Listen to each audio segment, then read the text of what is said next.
പ്രിയപ്പെട്ട പ്രേക്ഷകരെ, ഒരു ചെറിയ ഇടവേളയ്ക്ക് ശേഷം നമ്മൾ വീണ്ടും കഥയമമ്മയുമായി വീണ്ടും വരികയാണ്. രാമേന്ദ്രൻ സാർ നമ്മുടെ കൂടെയുണ്ട്. കഥയമമ്മയുടെ ഇന്നത്തെ എപ്പിസോഡിൽ നമ്മൾ പറയാൻ ഉദ്ദേശിക്കുന്നത്, നമുക്കറിയാം കാശ്മീരിൽ അതിഭീകരമായ ഒരു കൂട്ടക്കൊല കഴിഞ്ഞു. പഹൽഗാം ഇപ്പോൾ എല്ലാ മലയാളിക്കും അറിയാവുന്ന പേരാണ്. പക്ഷേ പഹൽഗാമിൽ ഇതാദ്യമല്ല ഈ കൂട്ടക്കൊല നടക്കുന്നത്, അല്ലേ? അല്ല. ഇതിനു മുമ്പ് പഹൽഗാമിൽ നടന്ന കൂട്ടക്കൊല. പക്ഷേ ഇന്നലത്തെ കൂട്ടക്കൊല പഹൽഗാമിലല്ല, ബൈസറൻ എന്ന് പറയുന്ന അവിടെ നിന്ന് 6 കിലോമീറ്റർ അപ്പുറത്താണ്. പഹൽഗാമിൽ നിന്ന് നടന്നു പോകണം. ഏതായാലും പഹൽഗാമിൽ നടന്ന പഴയ ഒരു കൂട്ടക്കൊലയെ നമുക്ക് ഓർമ്മിക്കണം. പഹൽഗാമിൽ നടന്ന ആ മറ്റേ വിദേശ ടൂറിസ്റ്റുകൾ 6 പേര്, അവരെയാണ് റാഞ്ചി കൊണ്ടുപോയത്. ഇത് ചില സമയത്ത് നമ്മൾ പരാമർശിക്കേണ്ടി വന്നിട്ടുണ്ട്. ഈ ലഷ്കർ-ഇ തയ്യബയുമായി ഉള്ള ചർച്ചകളിൽ പറയാറുണ്ട് നമ്മൾ. 6 വിദേശ ടൂറിസ്റ്റുകളെ അന്ന് റാഞ്ചി അഡ്രിയാൻ ലെവി, കാത്തി സ്കോട്ട് എന്നിവർ ചേർന്ന് ഒരു പുസ്തകം എഴുതിയിട്ടുണ്ട്. ദ മെഡോ എന്ന് പറഞ്ഞ പുസ്തകം. പുൽമേട്. ഇത് മെഡോ ആണല്ലോ ഈ പഹൽഗാമിൽ, ബൈസറിലെ പുൽമേട്. അതെ, അതില് ഒരുപാട് ഈ ബൈസറിലെ പുൽമേട് ബോളിവുഡ് സിനിമകൾക്കല്ല, ഹോളിവുഡ് സിനിമകളുടെ വരെ ലൊക്കേഷൻ ആയിട്ടുണ്ട്. നല്ല ഭംഗിയുള്ള സ്ഥലമാണത്. ശരിക്കും ആ ഒരു കേന്ദ്രമാണ്. ഈ കാശ്മീരിലെ ടൂറിസത്തിൻ്റെ സെൻറ്റർ എന്ന് പറയാവുന്ന സ്ഥലമാണ് ഈ പുൽമേട് പഹൽഗാമിലെ. അത് കാണാതെ ആരും പോകാറില്ല സാധാരണഗതിയിൽ.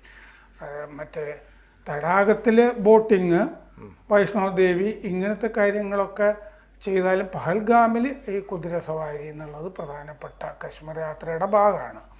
അപ്പോൾ ഈ മെഡോ എന്ന് പറഞ്ഞ പുസ്തകത്തിൽ ഇതിൻ്റെ ഡീറ്റെയിൽസ് മുഴുവനുണ്ട്. അതിലൊരാൾ രക്ഷപ്പെട്ടിരുന്നു. അമേരിക്കൻ പൗരൻ ജോൺ ചൈൽഡ്സ് മാത്രം രക്ഷപ്പെട്ടിരുന്നു.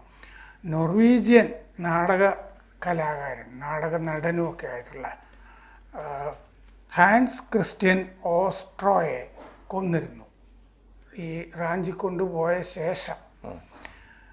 ഈ പാലക്കാട് ശ്രീകൃഷ്ണപുരത്ത് കഥകളി പഠിച്ച ആളായിരുന്നു ഈ ഓസ്ട്രോ.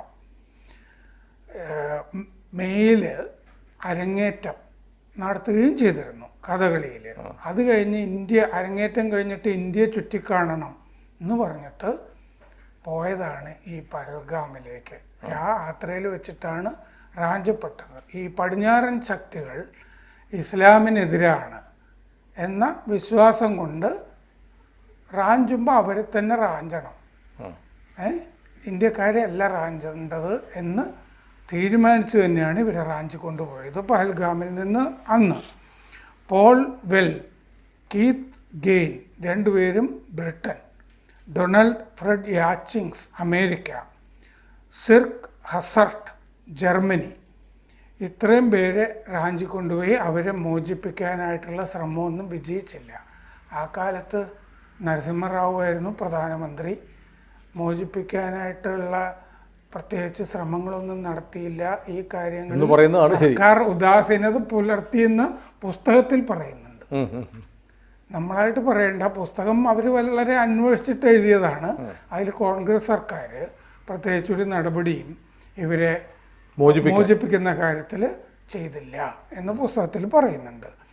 1995 ഡിസംബർ 13 ഇവരെ ഭീകരർ വെടിവെച്ച് കൊല്ലുകയാണ് ചെയ്തതെന്ന് പുസ്തകത്തിൽ പറയുന്നുണ്ട്. ഇവർക്ക് എന്ത് സംഭവിച്ചു എന്നുള്ളത് നമുക്കൊന്നും അറിഞ്ഞുകൂടായിരുന്നു. അവരെ പിന്നീട് വെടിവെച്ച് കൊല്ലുകയായിരുന്നു എന്ന് വെടിയേറ്റ് കൊല്ലപ്പെട്ട നിലയിൽ കണ്ടെത്തി. അവരെ റാഞ്ചികളെ വെടിവെച്ച് കൊന്നതാണെന്ന് പുസ്തകത്തിൽ കൂടിയാണ് ലോകം അറിയുന്നത്. 6 പടിഞ്ഞാറൻ ടൂറിസ്റ്റുകളും 2 ഗൈഡുമാരും ഉണ്ടായിരുന്നു. ഹർക്കത്തുൽ അൻസാർ ഭീകരരാണ്. ആ സംഘടനയാണ് റാഞ്ചി കൊണ്ടുപോയത്. റാഞ്ചിയ ഭീകരരുടെ കൂട്ടത്തിൽ 40 പേരുണ്ടായിരുന്നു. അൽ ഫറാൻ എന്ന വ്യാജനാമത്തിലാണ് അന്ന് ഹർക്കത്തുൽ അൻസാർ പ്രവർത്തിച്ചിരുന്നത്. റാഞ്ചി കൊണ്ടുപോകുമ്പോഴും മറ്റേ അൽ ഫറാൻ എന്നുള്ള പേരിലാണ് ഈ വാർത്തകളൊക്കെ വായിക്കുമ്പോഴും അൽ ഫറാൻ എന്ന് നമ്മൾ കാണും. ഇത് തമ്മിലുള്ള വ്യത്യാസം തിരിച്ചറിയാതെ ഈ വ്യാജ പേര് ശരിയെന്നും വിചാരിച്ചിട്ട് മാധ്യമപ്രവർത്തകർ ചെയ്യുന്നതാണ്. ഹർക്കത്തുൽ അൻസാറാണ് അന്നത് ചെയ്തത്. പല പേരുകൾ അവർ വേറെ ഇട്ട് നടക്കുന്നുണ്ടായിരുന്നു. ഇപ്പം TRF എന്ന് പറഞ്ഞിടുന്നില്ലേ, അതുപോലെ. മസൂദ് അസറിനെ കശ്മീരിലെ ജയിലിൽ നിന്നും മോചിപ്പിക്കണം, അനന്ത്നാഗ് ജയിലിൽ നിന്നും മോചിപ്പിക്കണം എന്ന് ആവശ്യപ്പെട്ടായിരുന്നു റാഞ്ചി കൊണ്ടുപോയത്. ഈ റാഞ്ചൽ കൊണ്ട് ഈ മസൂദ് അസറിനെ മോചിപ്പിച്ചില്ല എന്നുള്ളത് കൊണ്ടാണ് പിന്നീട് ഗാണ്ടഹാർ മറ്റേ വിമാന റാഞ്ചൽ, ഇന്ത്യൻ എയർലൈൻസ് ഫ്ലൈറ്റ് റാഞ്ച് ചെയ്തത്. അപ്പോൾ ആ ഗാണ്ടഹാർ റാഞ്ചലുമായി ബന്ധപ്പെട്ട് നമ്മൾ സംസാരിക്കുമ്പോൾ ഈ പഹൽഗാമിലെ കാര്യം സാധാരണഗതിയിൽ പറയാറുണ്ട്, പക്ഷെ ഇപ്പോഴാണ് അതിന് കുറച്ചുകൂടി ഗൗരവം മനസ്സിലാകുന്നത്. ആവശ്യങ്ങൾ അംഗീകരിച്ചില്ല അന്ന്. ഈ മസൂദ് അസറിനെ മോചിപ്പിക്കണം എന്നുള്ളത് UPA സർക്കാർ അംഗീകരിച്ചില്ല അന്നത്തെ. ഓസ്ട്രോയുടെ തല 1995 ഓഗസ്റ്റ് 13 അറുത്തു. ഓഗസ്റ്റ് 17 ചൈൽഡ്സ് രക്ഷപ്പെട്ടു. ഹർക്കത്തുൽ അൻസാറിന് അൽ ഹദീദ് എന്നും പേരുണ്ടായിരുന്നു, വ്യാജ നാമമാണത്. ഡൽഹിയിൽ 1994 ഒരു റാഞ്ചൽ ഇതുപോലെ വിദേശ ടൂറിസ്റ്റുകളുടെ നടന്നിരുന്നു. വിദേശികളെ, കാരണം പാശ്ചാത്യർ ഇസ്ലാമിക വിരുദ്ധരാണല്ലോ. അപ്പോൾ 1994 ഡൽഹിയിൽ ഇതുപോലൊരു റാഞ്ചൽ നടന്നിരുന്നു.